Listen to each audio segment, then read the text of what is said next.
capítulo 6, versículo de número 1. Coragem diante das ameaças, quando o inimigo ameaça a sua comunhão com Deus.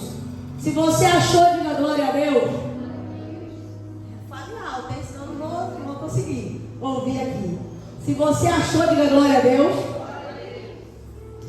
A palavra de Deus aqui nos diz o seguinte: e pareceu bem a Dario constituir sobre o reino a 120 presidentes que estivessem sobre todo o reino, e sobre eles 3 principais, dos quais Daniel era um, aos quais esses presidentes dessem conta, para que o rei não sofresse dano. Então o mesmo Daniel se distinguiu desses príncipes e presidentes, porque nele havia um espírito excelente, e o rei pensava em constituí-lo sobre todo o reino.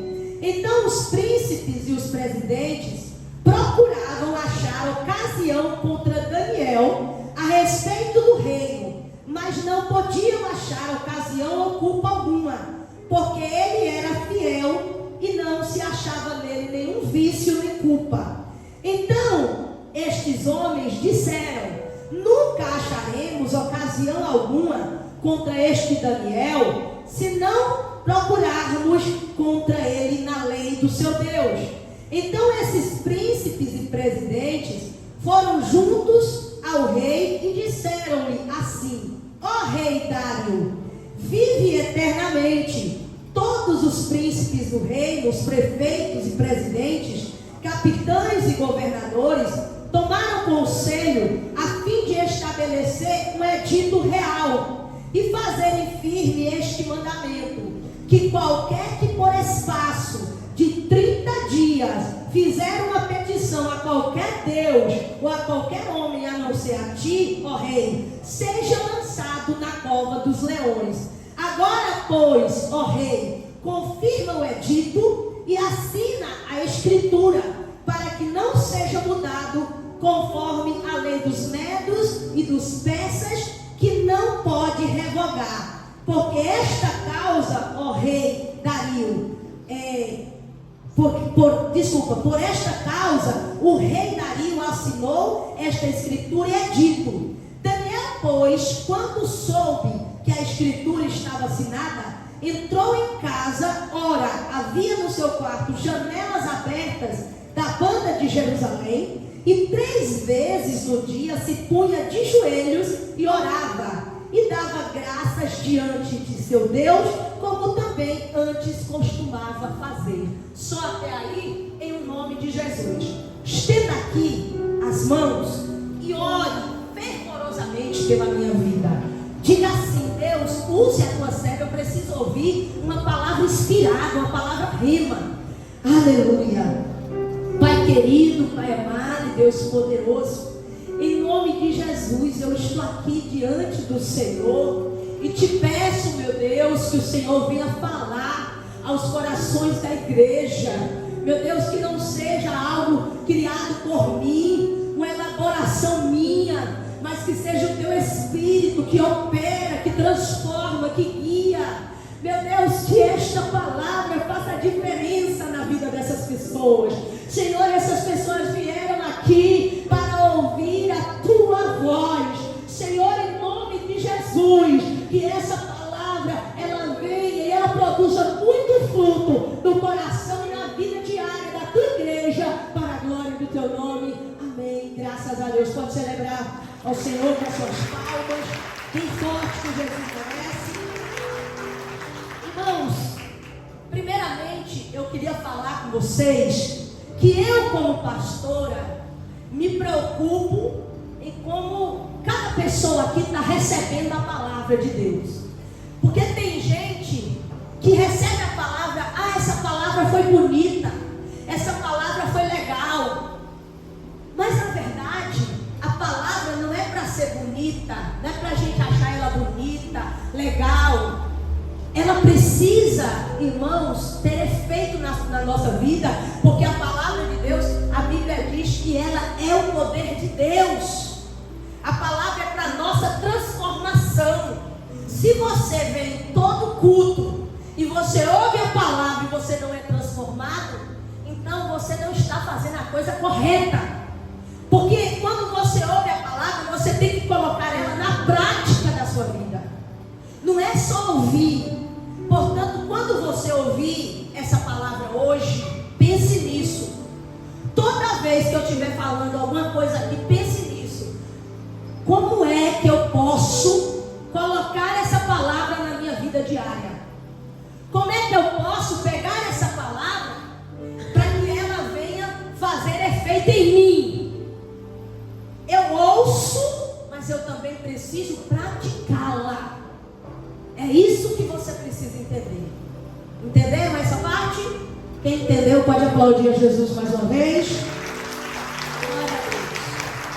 Agora sim, vamos aqui para a palavra de Deus. Nós acabamos de ler esse texto de Daniel 6. E a gente vê um momento muito difícil na vida de Daniel. Nós vivemos em um mundo cheio de ameaças à nossa fé.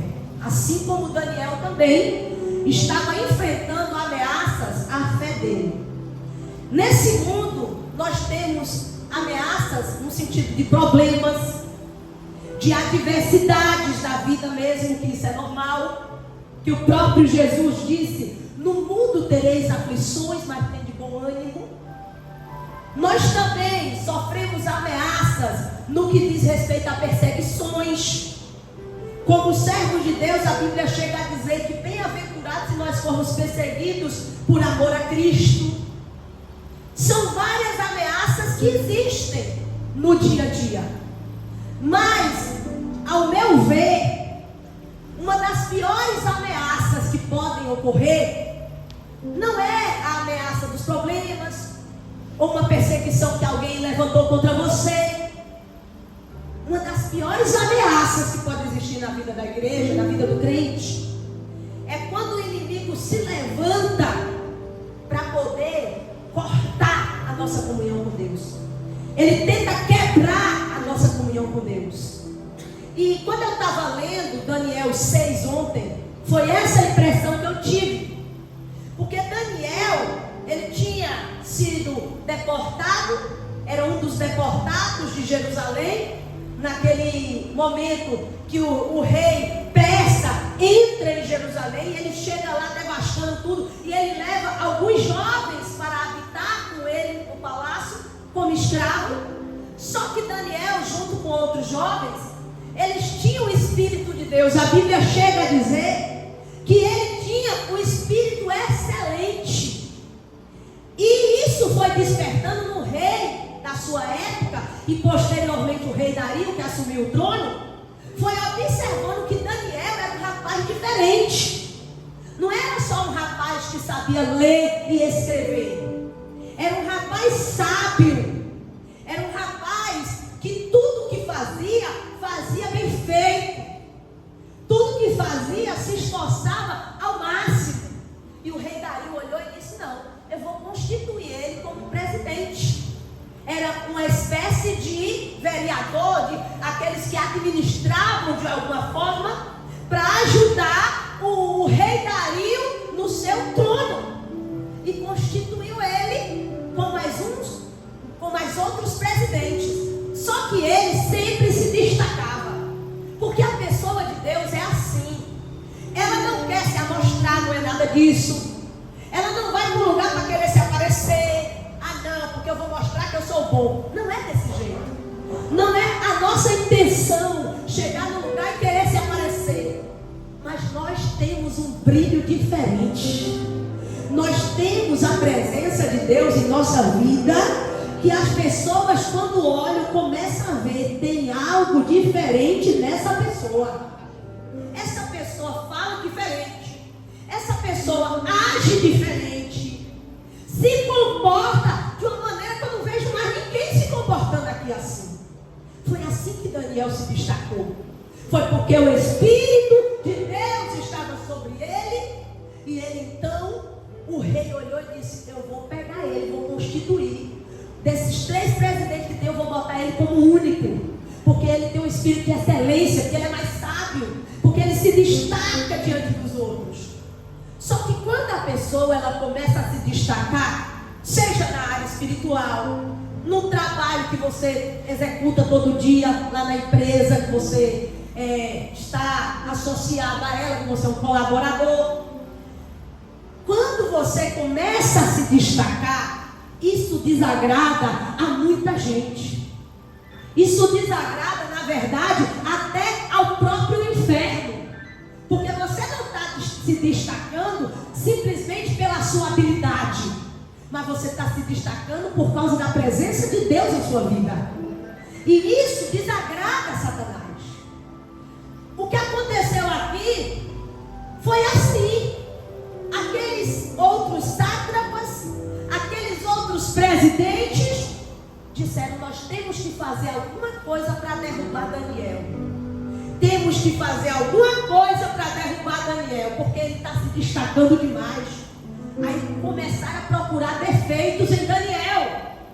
Só que não acharam. Ele é um cara do bem, não extorque ninguém, não maltrata ninguém. É uma pessoa que onde você olha, em qualquer área da vida dele, ele é exemplar.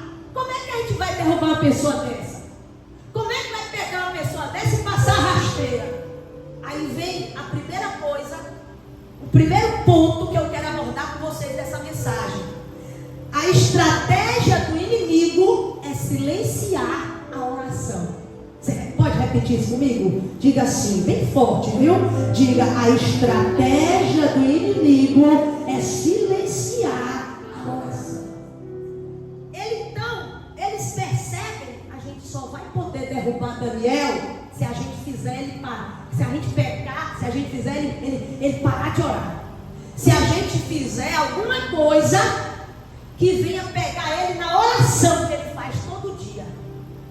E aí então chegaram para o rei e disseram no versículo 6 e 7: rei, todos nós conversamos e a gente quer que o senhor assine o decreto que qualquer homem ou qualquer um dos seus súditos aqui que orar ou fizer alguma petição ou roubo a qualquer homem ou a qualquer Deus que não seja o senhor, que ele seja jogado na cova dos leões. E o rei, ele não estava com malícia. O rei gostava de Daniel. Como o texto diz, queria levantar Daniel como o primeiro presidente. Mas o rei assinou, sem malícia, sem nada, assinou o decreto. Daniel, quando soube do decreto, ele continuou orando. Irmãos, por que o decreto não foi outra coisa? Poderiam fazer decreto para não deixar as festas judaicas acontecerem no reino persa. Poderia fazer decreto para eles não negociarem, não estabelecerem negócios. Tudo isso eles faziam. Eles negociavam, eles faziam suas festas. Mas por que não mexeram nisso? Porque isso aí não iria tirar a comunhão dele com Deus. Se ele deixasse de negociar, não mudaria nada com Deus. Se ele deixasse de fazer as festas, não mudaria nada com Deus. Mas a oração, se a gente para de orar, é como se a gente estivesse tirando da tomada da nossa vida. Eu estou aqui com esse som, o som está todo funcionando. Se eu tirar da tomada tudo aqui, acabou. Não funciona mais, porque é necessário que tenha energia elétrica para que essa aparelhagem aqui funcione. Na nossa vida, quando nós estamos constantemente em oração, nós temos força, nós permanecemos de pé. Poderia dizer: é só um mês, porque o decreto era para parar de orar por um mês. Para parar de orar por um mês. Tem gente que diz: só isso? Eu faço isso o mês inteiro, eu já não oro mesmo. Não precisou nem de decreto, nem de nada. Mas para Daniel era diferente, porque ele tinha costume de orar 3 vezes ao dia, todos os dias, de domingo a domingo. Então o decreto para não orar durante um mês era algo que o mundo ia acabar para ele, vamos dizer assim. Não, como é que pode? Vou quebrar minha comunhão com o Senhor, vou deixar de falar com Deus, de orar, que força. Crente não fica de pé se não orar. No início parece que está tudo certo. Ah, tá vendo? Eu não estou orando e parece que minha vida está melhor. Eu não estou orando e parece que está melhorando mais. O diabo sabe disfarçar. O diabo sabe pintar uma cena, colocar um cenário para fazer você quebrar princípios, valores espirituais. Mas não se engane. A palavra de Deus em Lucas 18, Jesus disse, falou uma palavra sobre o dever de orar sempre, sem jamais esmurecer. Eu tenho uns 20 e tantos anos, acho que uns 27 anos já de crente. E, irmãos, eu não digo a você que em alguns momentos da minha vida eu não tive uma certa fraqueza, até negligência na oração. Mas uma das coisas que eu sempre priorizei foi uma vida de oração. Quando eu não oro, eu me sinto mal. Quando eu não oro, eu me sinto diferente. Eu me sinto vazia. Eu sinto distante. Então, o crente, ele precisa saber, é orando que a gente tem força para ficar de pé. Ah, mas e quando eu oro que eu não sinto Deus, pastora? Entenda, tem dias que você vai orar e que o céu vai se abrir. O céu vai se abrir, você vai sentir, você vai chorar, você vai pular, você vai dizer glória a Deus, aleluia. Ai, que presença é essa que parece que eu estou até pegando nela. Mas tem dias que parece que o céu está se tornando de bronze. Mas uma coisa é certa, o crente, ele não vive baseado naquilo que ele sente. Ah, eu senti hoje Deus, eu não senti. Eu senti, eu não senti. Não é sobre o que eu sinto, é sobre o que eu creio. O que é que eu creio? Eu creio em quê? A palavra diz o quê? Que quando eu estou orando, eu estou em contato direto com o general de guerra e que vai na frente da minha batalha. Ainda que naquele dia eu não sinta tanto a presença, ainda que naquele dia o céu não abra do jeito que eu gostaria, mas não é sobre o que eu estou sentindo, porque o que me guia é a fé. A Bíblia diz que o justo viverá da fé, e se ele recuar, a minha alma não se atrás dele, diz o Senhor. Irmãos, tem muitos crentes que estão tendo sua vida espiritual derrotada, e também as outras áreas, porque ele está orando pouco, porque a oração já deixou de fazer parte da vida dele há muito tempo. Aí ele vem no domingo na igreja na expectativa, é hoje que eu vou orar, porque ele espera para que todos aqui orem por ele, para que ele tenha aquela sensação boa. Mas espera aí, irmãos, e a sua vida diária e a sua comunhão com Deus? A maior ameaça que o cristão pode passar e pode sofrer é a comunhão dele com Deus ser quebrada, porque isso vai nos matar pouco a pouco. O cristão sem vida de oração é como um peixe fora da água. Ele vai se bater, vai ficar com vida por alguns minutinhos ou segundos, sei lá. Eu nunca pesquisei sobre isso, quantos segundos o peixe vive depois que sai da água. Mas você que é curioso como eu sou, depois eu saio daqui e olho logo. Alguns segundos ele se bate ali, ó, tenta pular para a água de novo, porque ele está procurando o seu habitat natural. Porque ali é o seu ambiente. Porque ali é que proporciona a vida para ele. O crente que deixa de orar é como um peixe fora da água. Ele pode se bater, se bater, se bater, mas uma coisa é certa: se ele não voltar para a água, ele morrerá. Ah, pula para lá, pula para cá, faz isso, faz aquilo. Se não voltar, a vida de oração morre. Vai ficar como aquela igreja, a igreja da Ásia, que o Senhor disse: vocês têm fama de quem vive, mas estão mortos. Chegou a hora de guerreiros de Deus se levantarem, de pessoas terem a oração como prioridade na sua vida. A oração importa mais do que a internet, importa mais do que a Netflix, importa mais do que a minha saída.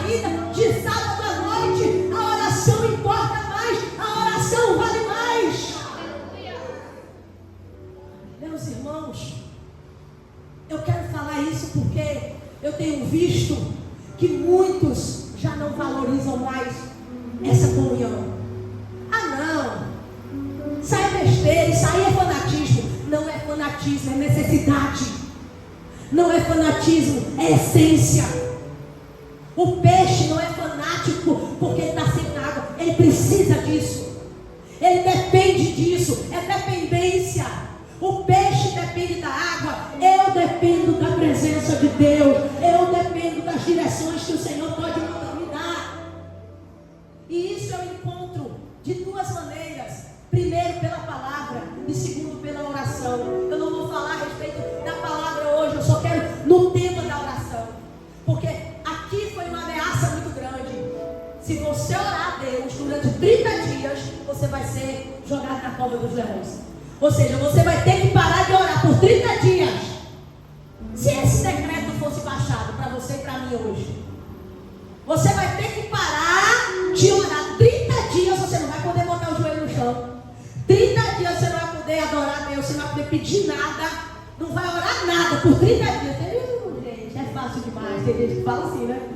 Isso é fácil. Pastora, eu já estou acostumada a fazer isso. Aí é o problema, aí é o erro. Deus está te chamando a um realinhamento nessa manhã. Meu Deus, o que é que eu preciso fazer para que a minha vida seja para a honra e glória do teu nome? Para que eu tenha uma verdadeira vida como o Senhor quer? Para que eu tenha força para me manter de pé? Ore, ore, ore e ore. E depois que já achou que é suficiente, ore ainda mais. Eles queriam fazer Daniel parar de orar. Eles não queriam fazer Daniel parar de negociar, de trabalhar, de assistir, de se divertir. Eles queriam fazer Daniel parar de orar. Porque diversão é legal, né? Assistir é legal, mas não é isso que traz a verdadeira vida pra gente. Você entende aí? Segunda coisa, Daniel não mudou o ritmo da oração dele. Versículo 10.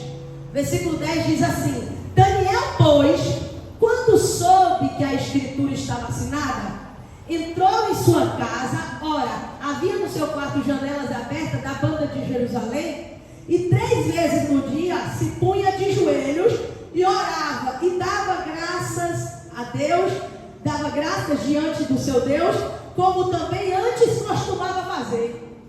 Quando o decreto veio, a ameaça de que se ele orasse durante qualquer dia, durante os 30 dias do decreto, ele iria ser jogado na cova dos leões, o que foi que ele fez? Ele não mudou o ritmo da oração dele. Ele foi corajoso.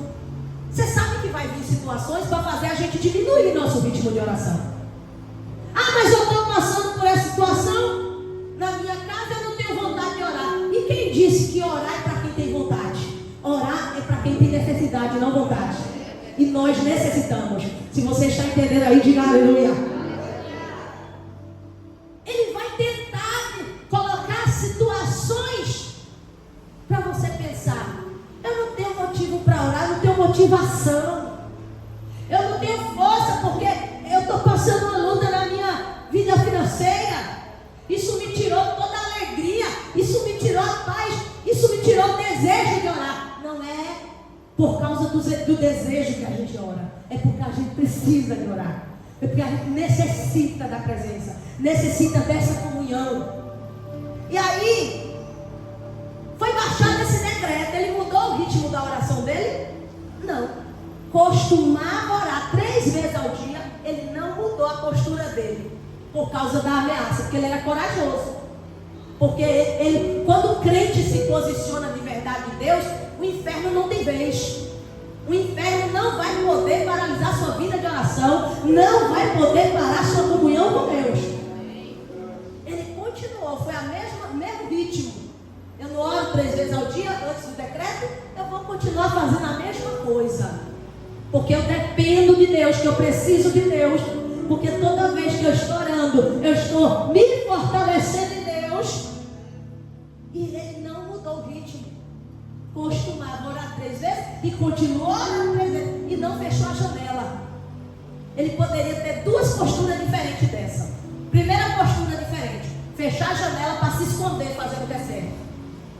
Mas não seria, pode parecer redundante, mas não seria certo se esconder fazendo o que é certo. Ele não tinha nada a temer, porque ele não estava roubando, porque ele não estava ali transgredindo as verdadeiras leis que beneficiavam aquele país. Tinha sido uma lei que tinha um decreto baixado para perseguir ele mesmo, em direção da vida dele, para destruir a vida dele. Então, ele não estava fazendo nada de errado. Ele estava orando, isso não é errado. Orar não é errado. Ele não precisava se esconder fazendo o que é certo. Hoje, para as pessoas que estão fazendo o que é certo, elas se escondem. Tem cristãos, jovens, que estão na faculdade, que estão na escola, e que não diz que é evangélico, porque se esconde, porque tem vergonha. Ah não, o que é que eles vão achar? Eles acham o que for. Eu estou fazendo o que é certo. Nós, como cristãos, pregamos a castidade antes do casamento. O crente não pode ultrapassar o sinal. Mas aí a pessoa chega, está todo mundo lá falando das suas experiências de vida, suas experiências íntimas. Ele tem vergonha de dizer: eu sou virgem. Não, é o certo. Não se envergonhe daquilo que é certo. Ah, mas o que vão pensar de mim? Vão achar que eu sou Caxias, que eu sou ultrapassado, que eu sou... Ah, não, se eu disser que eu nunca namorei, e daí? Você não pode se esconder, porque você tem um princípio de vida. Você não pode se esconder, porque você está fazendo uma coisa certa e vai achar que os outros irão te reprovar pelo certo que você está fazendo. Ele continuou na mesma posição. A janela está aberta. Não estou fazendo nada errado. A janela está aberta. Não vou me esconder. Crente não se esconde. O Evangelho não chamou a gente para ficar escondido. Nós somos como a igreja edificada em cima da montanha. Uma luz que está lá no alto. Não vou me esconder. Não vou esconder minha fé, meus princípios. Porque alguém pode não gostar. Porque alguém pode achar que isso é exagero. Isso é a sua opinião. Nesse mundo que todo mundo tem suas opiniões, você não pode ter a sua em Deus?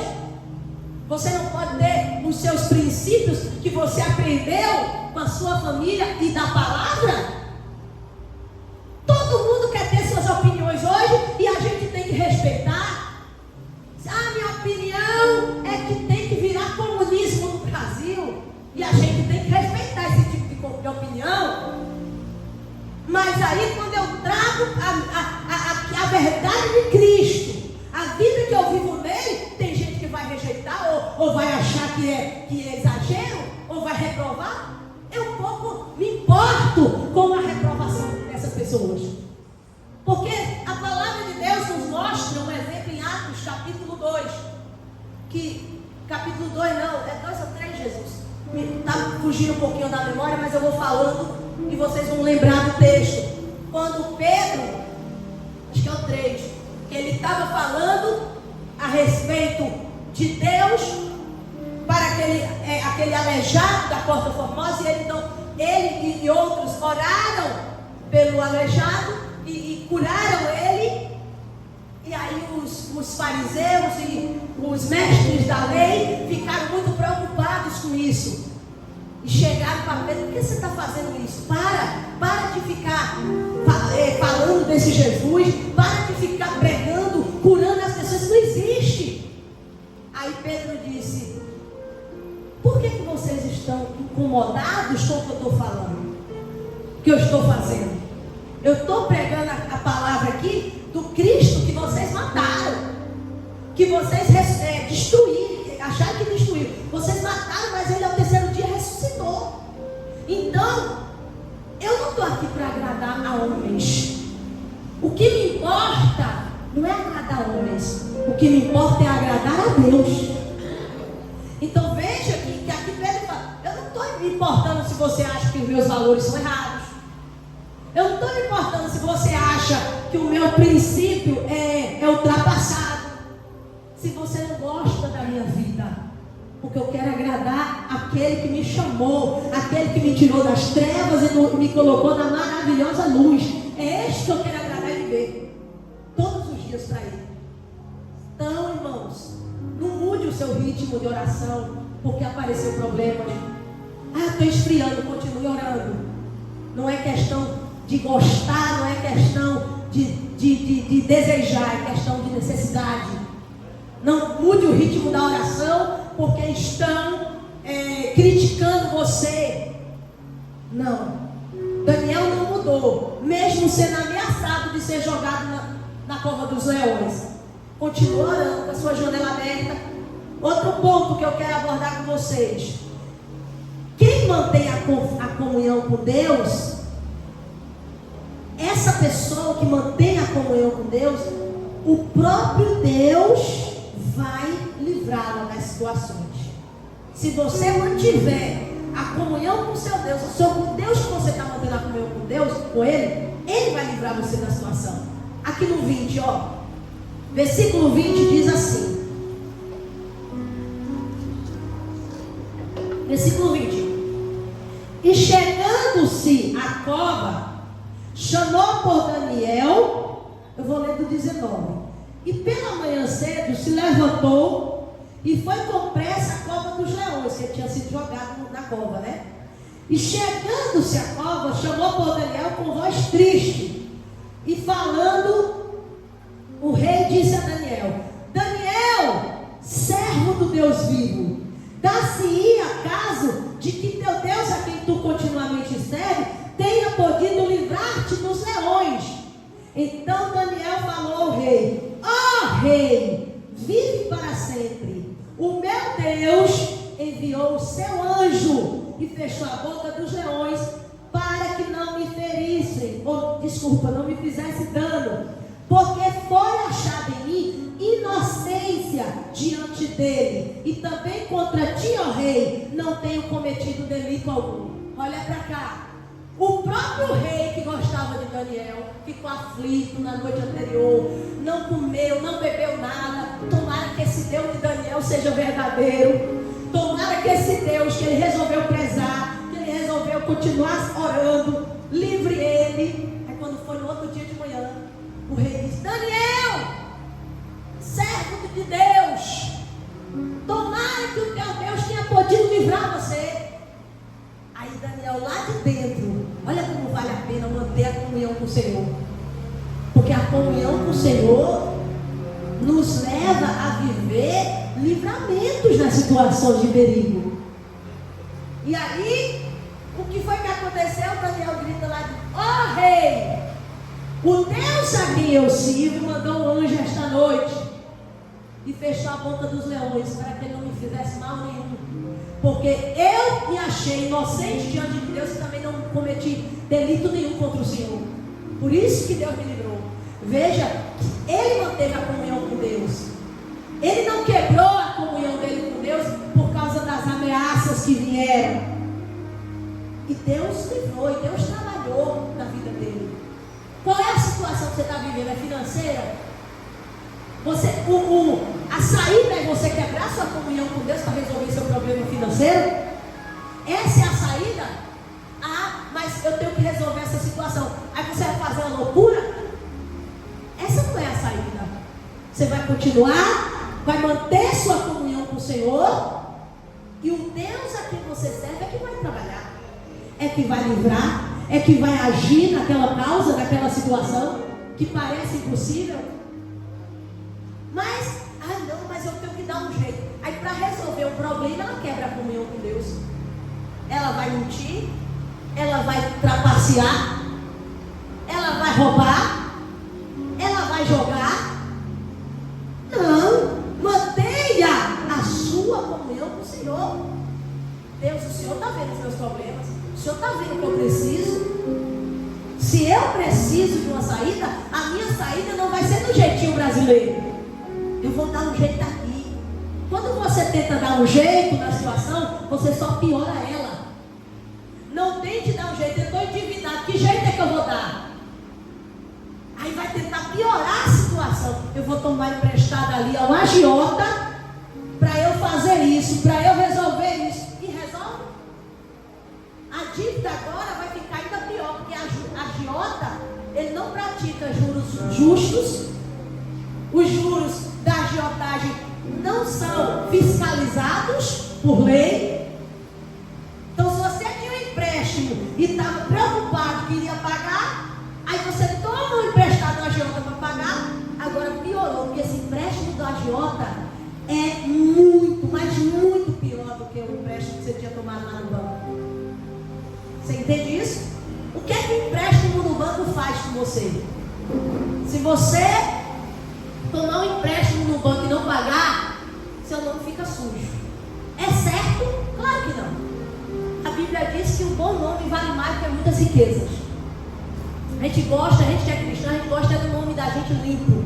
Mas nem sempre é possível isso acontecer. Diante de uma comercialização tão injusta, nem sempre isso pode acontecer. Às vezes a pessoa, ela se endivida não é por luxo, é até por coisas mínimas, básicas da vida. Mas o que é que o empréstimo pode fazer? Negativou seu nome, sujou seu nome. Não é certo, não é. Mas passou 5 anos, eles não vão poder mais te cobrar na justiça. Ah, eles podem cobrar na justiça, mas se você não tiver por onde pagar, não vai fazer nada, não vai acontecer nada. Agora, se você pedir emprestado ao agiota, o que é que acontece? Vai ser todo dia na sua porta, juro sobre juro, e lá, se você não pagar, o bicho vai pegar. Se você não pagar, eu vou mandar pistoleiro aqui na sua porta. Você está entendendo? Ah, eu quero resolver, eu quero dar meu jeitinho brasileiro. Não. Se tem uma situação, eu vou continuar mantendo a minha postura e a minha comunhão com Deus. E o Deus que eu estou servindo, Ele poderá me livrar em nome de Jesus. O rei disse: Daniel, dá-se acaso que o teu Deus tenha podido te livrar. Deus pode tudo. Tudo Ele pode fazer. Daniel gritou e disse: ó rei, o meu Deus achou inocência diante de mim. Eu não fiz nada errado diante dele e nem diante do Senhor. Então Ele mandou hoje e me livrou. Você percebeu aí? Que não podemos quebrar a nossa comunhão com Deus para resolver as coisas. Ah, eu quero resolver aqui, então eu vou dar um jeito ali. Aí pega um dinheirinho fácil. Porque quando você está apertado, entenda, Satanás, ele trabalha de forma sutil, mas ele trabalha. Quando você está apertado, vai aparecer propostas. Olha, tem um negócio ali para ganhar um dinheiro. Que negócio é esse? Não posso dizer agora, não. Eu não entro em coisa ilícita não, meu irmão. Eu não entro em coisa ilícita. Tem gente fazendo coisa ilícita dentro da empresa que trabalha e depois vai ser dispensado, demitido por justa causa, com o nome de ladrão. Não faça isso. Continue na sua comunhão com Deus, que Deus pode te livrar. Continue orando, esperando. Não é procurar um jeito mais fácil, porque isso poderá complicar ainda mais a sua vida. Quarta coisa, a comunhão autêntica influencia uma geração. Versículo 26 agora. Aí diz assim: da minha parte é feito um decreto. Olha o que o rei fez. Pelo qual em todo o domínio do meu reino os homens tremam e temam perante o Deus de Daniel, porque Ele é o Deus vivo e para sempre permanente, e o seu reino não se pode destruir, o seu domínio é até o fim. Ele livra e salva e opera sinais e maravilhas nos céus e na terra. Ele livrou Daniel do poder dos leões. Um rei que era ímpio, que adorava aos deuses falsos dos médios, dos persas. E ele agora, por causa de Daniel, porque Daniel, a comunhão dele com Deus foi tão forte que isso influenciou aquelas pessoas. Nós somos luz. Nós somos luz. A Bíblia diz que nós somos sal da terra e luz do mundo. Nós temos que influenciar vidas, pessoas, influenciar o ambiente do seu trabalho. Não é os outros te influenciar. Algumas semanas atrás, eu não me lembro, rapaz, quem foi, ainda bem que eu não me lembro, né? Eu não vou falar a situação sem lembrar. Mas alguma pessoa chegou para mim e estava conversando e disse: pastora, é que tem fulana de tal, e ela começou a namorar com alguém, ela era da igreja, uma cristã, uma serva de Deus. Aí começou a namorar com um rapaz, e esse rapaz, ele era do candomblé, alguma coisa assim. Só que aí eu acho que casou pensando que ia mudar, né? O cara pensando que ia trazer para a luz. Sabe o que aconteceu? Ela afastou. Eu não estou lembrando quem disse, também não estou lembrando se foi o caso dela ir lá para a Macumba, não lembro disso. Mas acho que se afastou do caminho de Deus. Isso aí eu tenho certeza. Quer dizer, não está mais na presença. Achou? Por quê? Porque quem está na luz tem que ter uma comunhão autêntica. Diga assim: eu preciso ter uma comunhão autêntica. Mais forte, diga: eu preciso ter uma comunhão autêntica. Estar na igreja não significa exatamente estar na luz. Tem que estar na igreja? Tem que estar na igreja? Tem. Mas tem que ter uma comunhão autêntica estando na igreja. Talvez foi o que faltou lá. Porque quem é luz não vai sair da posição que ela está para poder fazer vontade dos outros. Quem é luz vai influenciar. Olha Daniel, ele deixou de orar para agradar os outros? Deixou a comunhão dele para fazer o que os outros queriam? Ele continuou fazendo o que era certo. No final foi jogado na cova, Deus livrou. E o rei estava tão empolgado, tão tocado, tão influenciado pelo testemunho de Daniel, que ele disse: eu quero aqui baixar um decreto que todo o meu povo, todos os homens e mulheres precisarão temer e tremer diante de Deus. Não foi nem só temer, ele disse tremer e temer diante do Deus de Daniel. Porque o Deus de Daniel, isso aqui eu achei tremendo, quando ele diz assim, na partezinha, a parte B do versículo 26, ele é o Deus vivo para sempre e permanente. Isso aqui é palavra de um ímpio, enquanto tem crente que não fala isso. Ele está declarando: ele é um Deus vivo para sempre e permanente, e o seu reino não pode ser destruído, e o seu domínio é até o fim. Isso é um sinal de que ele já estava tão tocado por Deus, que eu posso dizer que esse camarada estava no processo de conversão. Porque ninguém fala dessa maneira só de boca. Já tem algo lá dentro acontecendo. Olha o que ele diz mais, 27. Ele livra, enquanto tem crente que não está acreditando nisso. Está um ímpio dizendo: ele livra e salva. Como é que o ímpio diz que Deus salva e o crente não está acreditando? Como é que o ímpio diz que Deus livra e o crente não está acreditando? Ele livra, salva e opera sinais e maravilhas nos céus e na terra. Irmãos, isso é forte. O testemunho de Daniel influenciou aquela geração. Fez decretos serem mudados. Fez o nome de Deus ser honrado, ser exaltado. E ele continua dizendo assim, Daniel, aqui ele livra e salva e opera sinais e maravilhas no céu e na terra. Ele livrou Daniel do poder dos leões. Este Daniel finaliza: pois prosperou no reinado de Dario e no reinado de Ciro o persa. Precisou ele fazer alguma coisa errada para prosperar? Precisou ele quebrar os princípios dele? Ele quebrar a comunhão dele com Deus? No final diz que este Daniel prosperou em um ambiente mais inóspito, mais inadequado, porque aquele ambiente não era para os judeus prosperarem. Eles estavam fazendo território para os persas e os medos judeus prosperarem, e não para os judeus. Mas no reinado do persa, ele estava lá prosperando. A mão de Deus sendo em favor dele. E prosperidade nem sempre tem a ver com dinheiro. Porque tem gente que tem muito dinheiro, mas não é próspero. Tem muito dinheiro, não é próspero. Porque prosperidade tem a ver com plenitude, com felicidade em diversas áreas. E não só ter uma área que está, eu tenho muito dinheiro. O que é que você faz com esse dinheiro? Pessoa plena. O que é plenitude? A pessoa plena na sua vida financeira, ela reparte, ela distribui.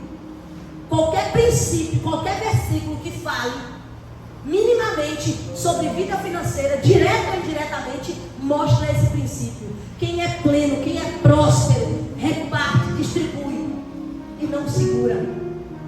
A Bíblia diz, sabe o quê? Que muitos retêm mais do que o que é devido e empobrece, e outros abrem a mão e enriquecem. Vai entender. Por que essa pessoa retém mais do que é devido? Retém, primeiro, não dando sustento adequado à família. Vocês lembram daquele caso que eu falei? Eu sempre falo, quando eu falo de finanças, dessa área.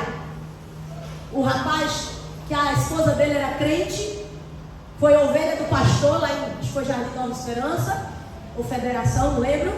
E aí, lá, a mulher passando dificuldade, dívidas, problemas, até o alimento diário estava tendo falta. E a mulher na igreja orando, pedindo a Deus um milagre, pedindo a Deus que Deus fizesse alguma coisa. Sabe o que aconteceu? O marido morreu. Quando o marido morreu, ela descobriu que tinha dinheiro na conta para pagar, não sei se foi 2 carros, 0. E estava passando necessidade. Uma pessoa dessa é próspero, é pleno, que tem dinheiro no banco guardado, está deixando a família com fome, endividado? Não é. Isso não é prosperidade, isso é engano. Pessoa plena, próspera, é aquela que distribui. Você lembra da pesca maravilhosa? Eles pegaram peixe, o que foi que eles fizeram? Eles repartiram com outros barquinhos. Eu sou pleno, eu sou próspero, eu honro a minha família com o que Deus está me dando. Eu dizimo, eu oferto na igreja, porque eu sei que o que eu tenho não é meu, é de Deus. Eu sou apenas um despenseiro, um administrador. Cabe a mim descobrir, cabe a mim decidir. Eu vou ser um administrador fiel ou infiel?